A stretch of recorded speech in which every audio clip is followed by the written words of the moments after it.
Whenever we come across these days, in our young generation or older generation, that they are going away from religion, this is not unpredictable. This is a common sense thing, because prevailing culture of the society today is deen se bezari.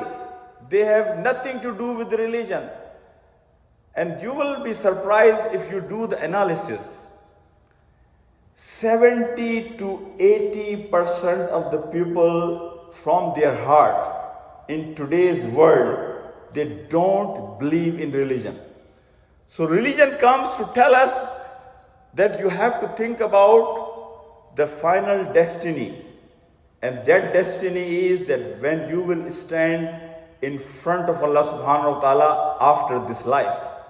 Now, once you know the final destination, now you will plan accordingly how you want to live this life.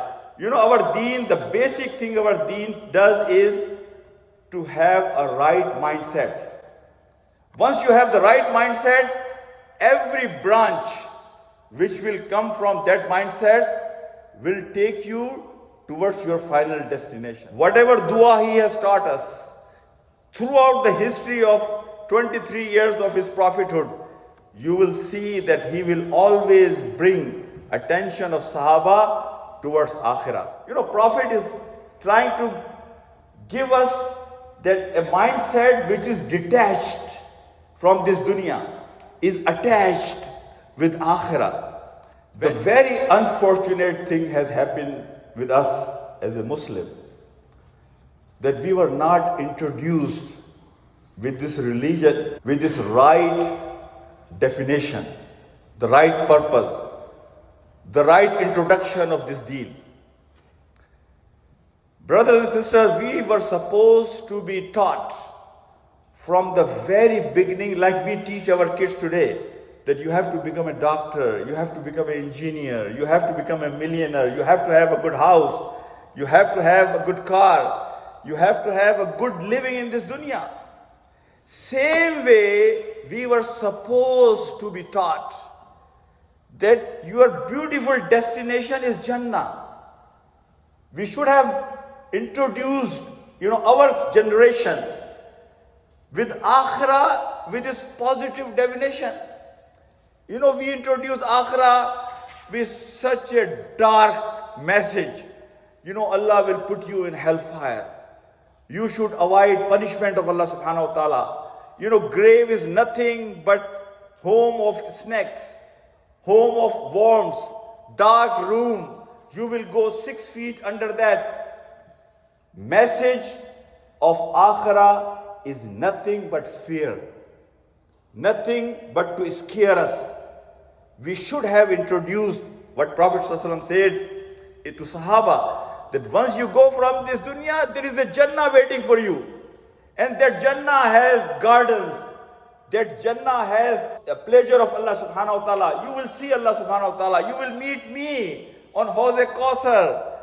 You will be able to do anything and everything you will wish in that Jannah. Positive message of meeting Allah subhanahu wa ta'ala. Positive message that when you will die, that your death day will be a Eid day. Eid day. There will be angels coming down here to welcome you. There will be angels here. They will take you for Jannah and they will say to you, Kulu washrabu haniyam bima aslaftum fil ayyamil khaliya. These are the days for you now to enjoy. Don't worry about any pain. Don't worry about any suffering. You have no responsibility on your shoulder now. Now is time for you to enjoy your life because you did what you are supposed to do in that dunya. Don't expect that your kids will practice and follow religion like the old generation did. Or some of us did. For future generation, I am warning parents. For future generation, you have to educate them about the religion, because as I said, this is an era of ignoring religion. This is an era of the people are rebellious against religion. This is the era people don't care about religion. This is an era where people are denying verbally or in their heart the presence of God. So don't expect that your kids will by default follow religion. No. Now you have to do two things. Number one, whatever you expect from them, you have to tell them why and how. Why and how, my brothers and my sisters. So for that, we also have to learn this religion so that we can pass on, we can teach, our kids, so we can have a better expectation. As Imam Jafar Sadiq says, never preach your religion with your tongue. Never preach your religion with your tongue. Rather, preach your religion with your actions. My respected brothers and my sisters, if we look at the human history, we can divide human history in three parts. After Hazrat Adam alayhi salam, up until Prophet Muhammad sallallahu alayhi wasallam, that was the era of shirk, polytheism, distortion of the message communicated by the prophets. So Allah subhanahu wa ta'ala sent down more or less 124,000 messengers to correct that message, to remove and rectify all the impurities from the message of oneness of Allah subhanahu wa ta'ala. So that was the era of shirk, polytheism, up until Prophet Muhammad sallallahu alayhi wasallam. And then there was a time of almost 1,000 years, as predicted in the Bible, that after Jesus, Isa alayhi salam, there will be a prophet coming, and after that there will be 1,000 years that religion will rule the world. Religion will be the dominating power of the society. Religion will have politics in its hand. So the second era we see of 1,000 years was the era of mazhab, era of deen, era of oneness of God. And that era started going down from 17th century.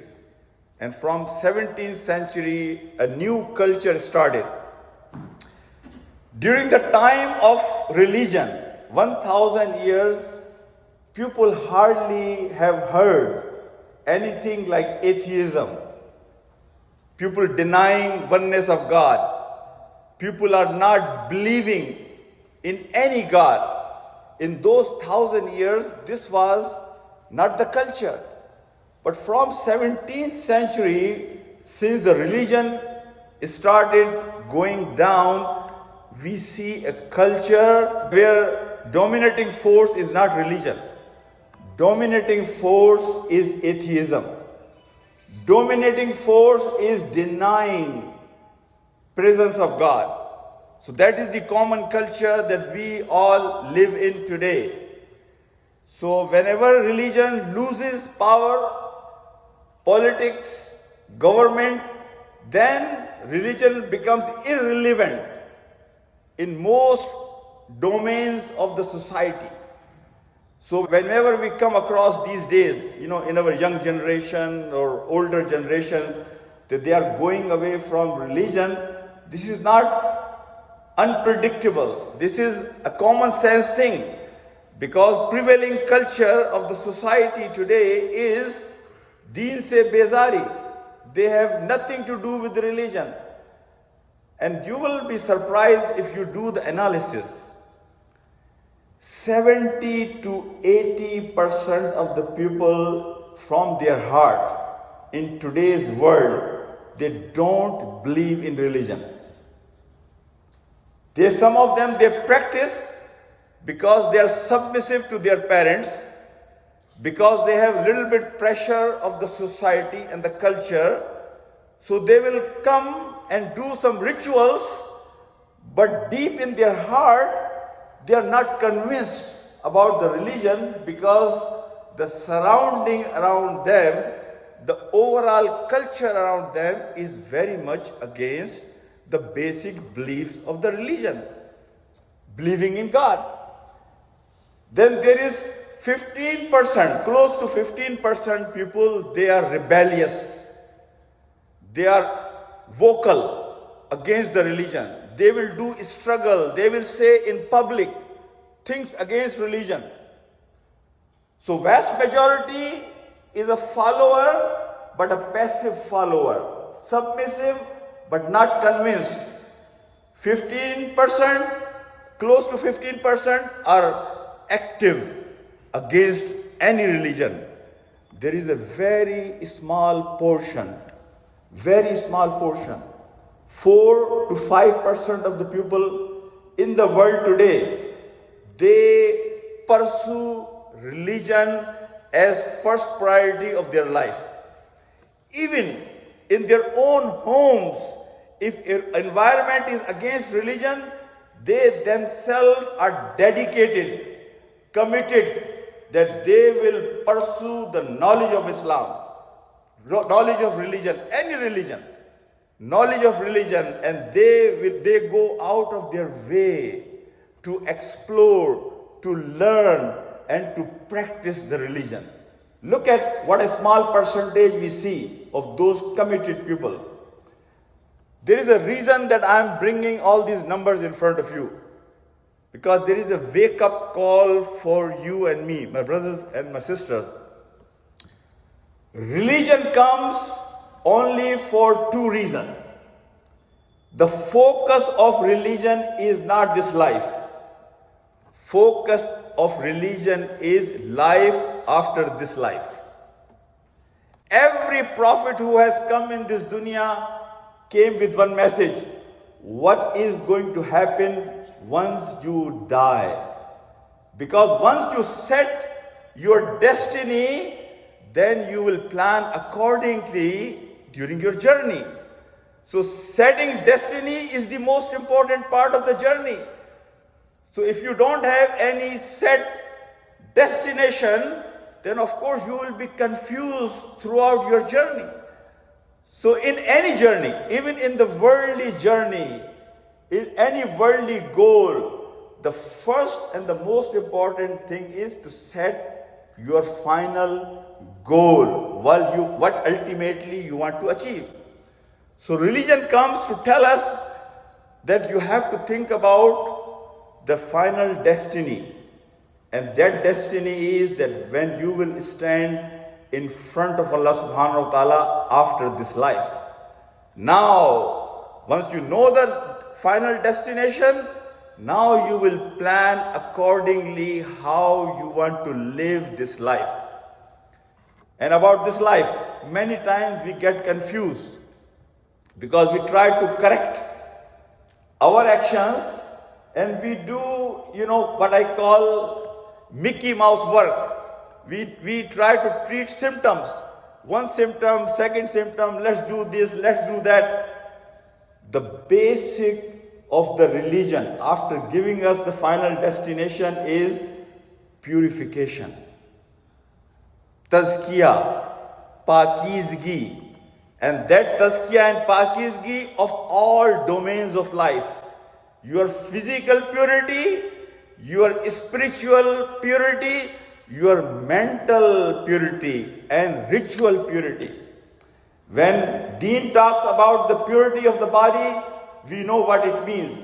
When Deen talks about the purity of your spirit, that your heart, your soul is free of bad thoughts, negative thoughts, bad intentions, and also sinful acts. That is the spiritual purity, that you are free from, your soul and your heart is free from all these filthy things. It's pure, it's connected with Allah subhanahu wa ta'ala. When Deen talks about moral purity, Deen is talking about that you are honest, that you are just, and then you are fostering a pure character. So these are the requirements of deen when deen is talking about purity. You know, our deen, the basic thing our deen does is to have a right mindset. Once you have the right mindset, every branch which will come from that mindset will take you towards your final destination. So the mindset that deen gives us is that your priority in life is akhirah. That's why you see in the teachings of Prophet Muhammad Sallallahu Alaihi Wasallam, whatever dua he has taught us, throughout the history of 23 years of his prophethood, you will see that he will always bring attention of Sahaba towards Akhirah. Many, many stories, like he is walking with Sahaba and he saw a dead goat. And he is comparing that, is there anybody who can buy this goat? And they say, nobody can buy this goat, dead goat, even nobody will take it for free. He reminds Sahaba that in the eyes of Allah subhanahu wa ta'ala, the value of this dunya is less than this dead goat. When he sees Usama bin Zayd raziyallahu ta'ala anhu working and doing some repair in his house, he reminds him, Usama, we were not sent down here for that. You know, Prophet is trying to give us that a mindset which is detached from this dunya, is attached with akhirah. When you are attached with something, then you invest so much in that thing. If it is taken away from you, then you feel like that you have lost everything in your life. So Prophet wanted people to live in this dunya, enjoy this dunya, but don't get attached with this dunya too much, ignoring the real destiny, which is akhirah. That's why you remember that famous story after Fateh Makkah, when Prophet ﷺ was distributing spoils of war, all these animals, and he gave all those spoils of war to who? Male Ghanima to who? To Makkans, who just became Muslim. And there was a rumor in the Sahaba of Medina, look at the Prophet. He got everything and he has given everything to his own people of Makkah. And he had given nothing to the people of Medina. Prophet ﷺ gathered, all the people of Medina to remind them that your focus should not be these spoils of war. Your focus should not be so narrow-minded. Your focus should not be just some worldly gain of this dunya. Your focus should be akhirah and the Prophet Muhammad sallallahu alaihi wasallam. And if you remember, he gathered everybody from Medina in one room and he announced 3 times, is there anybody in this room who does not belong to Medina? And when he rest assured that there is nobody in the room but the people of Medina, he said famous words came in the history. He said, I heard that the people of Medina has complained against me, that Muhammad has awarded all this male ghanima, spoils of war, to his own people of Makkah. And he has ignored the people of Medina who have helped him throughout this journey. When nobody was ready to stand with him, people of Medina is standing, defending him. And now when come time to distribute the wealth, he is just rewarding to the people of Makkah. Prophet said, did anybody say that? The senior Sahaba of Medina, they say, Ya Rasulullah, some of our youth have said that. Look at Prophet what he said. He says, isn't this better? These people of Makkah, they take all these spoils of war. And you take with you Prophet Muhammad sallallahu alaihi wasallam. They let them have these worldly spoils of war, male ghanimat, some goats, some animals. But look at your status. You are taking with you Nabi of Allah subhanahu wa ta'ala, Prophet Muhammad sallallahu alaihi wasallam, everybody in that room started crying. So every time Prophet sallallahu alaihi wasallam had opportunity to remind Sahaba, yes, enjoy this life, but don't get attached with this dunya too much. Do not ignore your real focus of this dunya, this journey, the final destiny. That is your akhirah, when you will meet Allah subhanahu wa ta'ala. My brothers and my sisters, the very unfortunate thing has happened with us as a Muslim, that we were not introduced with this religion, with this right definition, the right purpose, the right introduction of this deen. Brothers and sisters, we were supposed to be taught from the very beginning, like we teach our kids today, that you have to become a doctor, you have to become an engineer, you have to become a millionaire, you have to have a good house, you have to have a good car, you have to have a good living in this dunya. Same way, we were supposed to be taught that your beautiful destination is Jannah. We should have introduced, our generation with Akhirah, with this positive definition. We introduce Akhirah with such a dark message. Allah will put you in hellfire. You should avoid punishment of Allah subhanahu wa ta'ala. Grave is nothing but home of snakes, home of worms, dark room. You will go 6 feet under that. Message of Akhirah is nothing but fear, nothing but to scare us. We should have introduced what Prophet ﷺ said to Sahaba, that once you go from this dunya, there is a Jannah waiting for you. And that Jannah has gardens. That Jannah has a pleasure of Allah subhanahu wa ta'ala. You will see Allah subhanahu wa ta'ala. You will meet me on Hawz-e Kausar. You will be able to do anything and everything you will wish in that Jannah. You will be the king of your Jannah. Once you have that positive introduction of your final destination, like we do for this dunya, then I will feel energized. I will feel, like I have to work hard. And once you set that destination, brothers, then difficulties of journey becomes very little. No value of difficulties. Like, I was talking in my halaqah, somebody asked me how many years of schooling for medical college. I said 26 years. Did I feel it? No. Enjoyed it. Because destination was clear, that I have to become a doctor. Once I will become doctor, I will have a better life. I will have good life for my family. Because that was the motivation.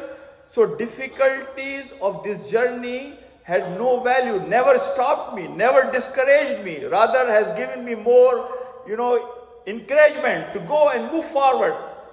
Same way, my brothers and my sisters, we have to introduce ourselves and our families about the positive message of Jannah. Positive message of meeting Allah subhanahu wa ta'ala. Positive message that when you will die, that your death day will be a Eid day. Eid day. There will be angels coming down here to welcome you. There will be angels here. They will take you for Jannah and they will say to you, Kulu washrabu haniyam bima aslaftum fil ayyamil khaliya. These are the days for you now to enjoy. Don't worry about any pain. Don't worry about any suffering. You have no responsibility on your shoulder now. Now is time for you to enjoy your life because you did what you were supposed to do in that dunya. This was the right message that we were supposed to taught, so that we all can see the attachment. We can all feel the attachment with Jannah. Jannah means seeking pleasure of Allah subhanahu wa ta'ala. There is second point that I want to give you here. Don't expect that your kids will practice and follow religion like the old generation did, or some of us did. For future generation, I am warning parents, for future generation, you have to educate them about the religion, because as I said, this is an era of ignoring religion. This is an era of that people are rebellious against religion. This is the era people don't care about religion. This is the era where people are denying verbally or in their heart the presence of God. So don't expect that your kids will by default follow religion. No. Now you have to do two things. Number one, whatever you expect from them, you have to tell them why and how. Why and how. My brothers and my sister. So for that, we also have to learn this religion, so that we can pass on, we can teach, our kids, so we can have a better expectation. So my point here is, my brothers and my sister, if we want to teach our kids, which we have no option, we have to. For that, then you and me, we have to practice this religion first. Prophet Muhammad sallallahu alaihi wasallam, look at the mindset the Prophet sallallahu alaihi wasallam has said. As I said, the most important thing is setting the final destination. Second most important thing, setting the right mindset and understanding the correct introduction of the final destination, the positive message of Jannah. And the most important thing that I want to share, that look at the example from the life of Prophet Muhammad sallallahu alaihi wasallam. I'll just share with you one hadith. Prophet sallallahu alaihi wasallam praised. He made a special prayer. He asked Allah subhanahu wa ta'ala to grant a special status to a person that he has all the resources to do anything in this world. Pay attention to my words. Prophet is praising and praying for this person who has all he needs to fulfill all his desires of this dunya. But he stops himself from doing many halal things, many permissible things, to avoid unnecessary competition in the society, to avoid unnecessary trends which can take people towards corruption, which can preoccupy people and will make them ignorant from akhirah. He has all the resources, halal things, but he is holding himself back from doing those things. So he does not want other people to get caught in bad trends, unnecessary competition.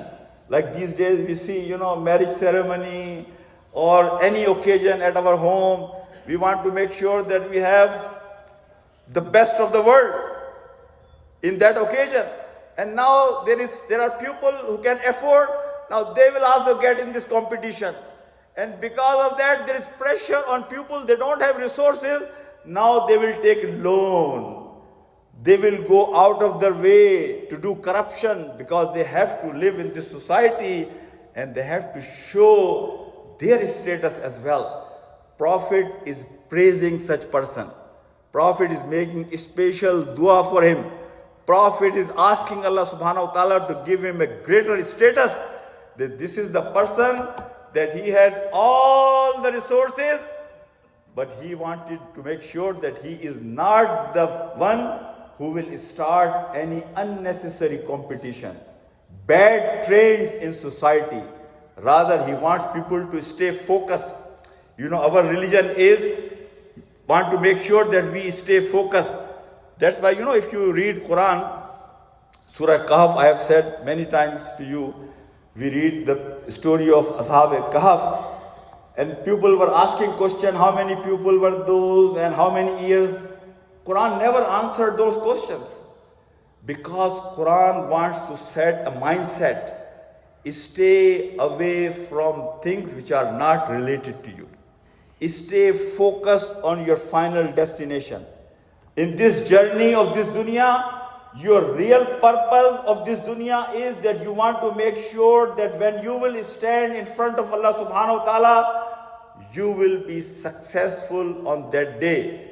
If you do not succeed, that day does not matter what status you have in this dunya, does not matter what you possess in this dunya, will have no value on that day. May Allah subhanahu wa ta'ala give us tawfiq, my brothers and my sisters, that we follow our religion. We go back to our religion. We try to understand our religion. We ourselves, we practice our religion. As Imam Jafar Sadiq says, never preach your religion with your tongue. Never preach your religion with your tongue. Rather, preach your religion with your actions.